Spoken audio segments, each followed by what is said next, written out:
이 세상에서는 하나님의 법이 공의롭게 서야 할 것입니다. 하지만 세상은 불의하기만 합니다. 이런 세상에서 우리 크리스찬들은 어떻게 살아야 할까요? 오늘도 말씀을 배우기 전에 귀한 깨달음이 주어지고 그 말씀대로 따라 살게 해달라고 다 함께 기도하시겠습니다. 거룩하신 아버지 하나님, 이 불의한 세상 속에서 하나님의 뜻을 따라 살아가기 원합니다. 하나님의 법이 먼저인 크리스찬들이 되게 하옵소서. 오늘도 말씀을 통해 귀한 깨달음을 얻고 은혜 받게 하여 주옵소서. 감사하며 예수님의 이름으로 기도하옵나이다. 아멘. 오늘은 바른 신학 바른 생활 제51과 그리스도인과 세상법의 이 충돌에 대해서 배우도록 하겠습니다.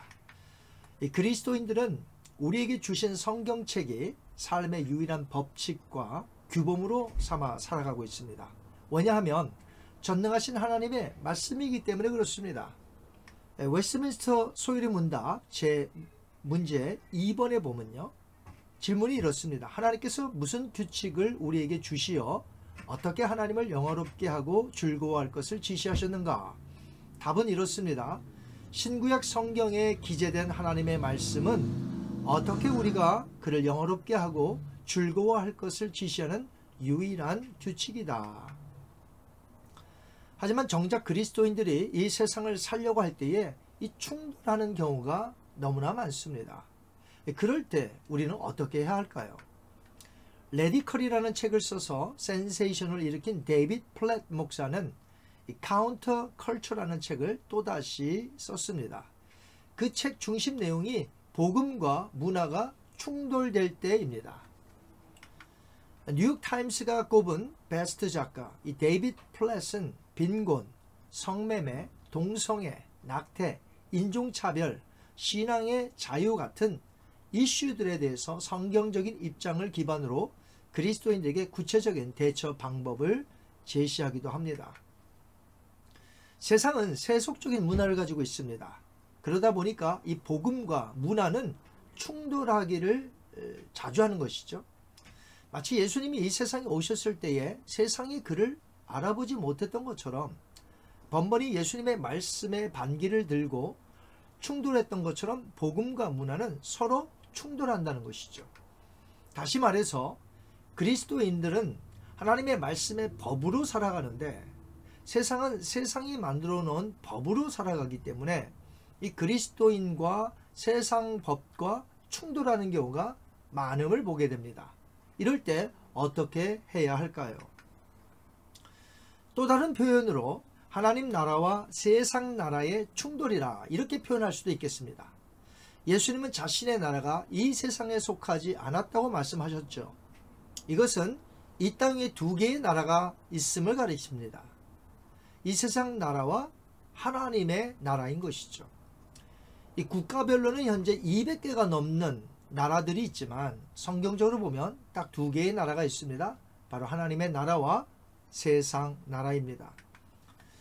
하나님 나라는 하나님의 통치가 미치는 모든 영역을 의미합니다. 그러나 좁게는 하나님 나라는 교회, 철치로 나타나지요. 반면에 세상 나라는 좁게 말하면 정부, 거버먼트로 나타납니다. 하나님의 통치가 머무는 곳이라면 정부라 할지라도 하나님 나라에 속할 수 있겠지만 대체적으로 세상 정부에서 일하는 사람들은 비신자들이 많기 때문에 굉장히 인본주의적인 법을 많이 제정하고 만들죠. 지금 미국의 가장 큰 이슈는 차별금지법, 일명 동성애법일 것입니다. 통과하려는 평등법을 보면 전혀 평등하지 않는 평등 법안입니다. 크리스찬으로서 도저히 따를 수 없는 법안들이죠. 만약 차별금지법, 일명 동성애법 같은 것들이 통과되어서 나가서 구령하지 못하게 하더라도 그대로 우리는 나가서 구령해야 합니다. 그 이유는 우리는 더 높은 하나님의 법을 지켜야 하기 때문인 것이죠. 빌립보에서 복음을 전하는 바울에게 복음을 전하지 못하게 하고 매질하여 감옥에 넣었더니 바울이 어떻게 했습니까? 복음을 전하지 않고 가만히 있었던 거예요? 아니죠. 그는 감옥 안에서 간수들에게 복음을 전하였습니다. 그는 나중에 이렇게 고백했습니다. 빌립보서 1장 12절 13절 말씀. 형제들아, 내가 당한 일이, 이것은 고난당한 일, 감옥에 갇힌 일들을 의미하죠. 내가 당한 일이 도리어 복음 전파의 진전이 된 줄을 너희가 알기 원하노라. 이러므로 나의 매임이 그리스도 안에서 모든 시위대 안과 그 밖의 모든 사람에게 나타났으니. 다니엘은 또 어떻습니까? 아예 나라법으로 30일 동안 왕 외에 다른 신에게 기도하는 자는 사자굴에 넣어 죽인다고 정했을 때 그 나라의 법에 어떻게 다니엘이 대처했나요? 조소의 왕의 도장이 찍힌 것을 알고도 예전처럼 똑같이 자기 집 창문을 예루살렘을 향하여 열고 하루에 3번씩 기도했다는 것이죠. 다니엘서 6장 10절 말씀입니다. 다니엘이 이 조서에 왕의 도장이 찍힌 것을 알고도 자기 집에 들어가서는 윗방에 올라가 예루살렘으로 향한 창문을 열고 전에 하던 대로 하루 3번씩 무릎을 꿇고 기도하며 그의 하나님께 감사하였더라. 한마디로 다니엘은 하나님의 법을 지키기 위해 세상이 정해놓은 법에 죽음을 불사하고 그 법을 어겼으며 사자굴 속에 끝내 던져지게 된 것입니다. 다니엘의 세 친구는 또 어떻습니까? 역시 나라법이 정한 금신상하게 절할 수가 없어서 풀물불 속에 던져지게 되죠. 결과는 우리가 다 압니다. 하나님이 다니엘과 세 친구를 살려주시죠. 오히려 그 일 후에 그들을 더 높여주시는 것을 알 수 있습니다. 이처럼 하나님 나라 법과 세상 나라의 법, 복음과 문화가 정면으로 충돌될 때 우리 그리스도인들은 세상 나라의 법보다 하나님의 법에 먼저 복종해야 한다는 것입니다. 물론 그리스도인들도 세상의 법에 따르고 복종해야 합니다. 하지만 하나님의 법과 세상의 법이 서로 충돌될 때, 그때에는 우리는 하나님의 법을 따라야 한다는 것이죠. 이미 살펴본 대로 바울, 다니엘, 그리고 다니엘의 세 친구처럼 말이죠. 미국은 청교도들의 신앙으로 세워진 나라입니다. 물론 청교도들만 처음에 신대륙으로 이민 온 것은 아닙니다.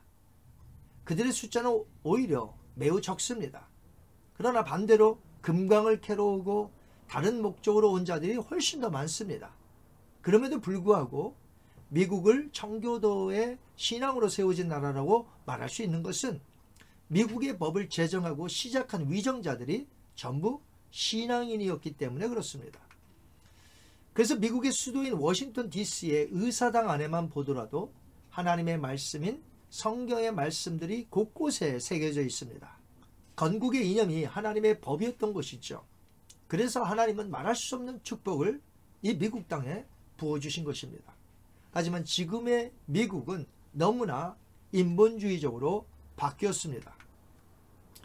세속주의 철학과 잘못된 차별금지법이란 이름하에 하나님의 법을 짓밟고 있으며 하나님의 법을 따르는 그리스도인들에게 세상 법으로 얽매고 있습니다.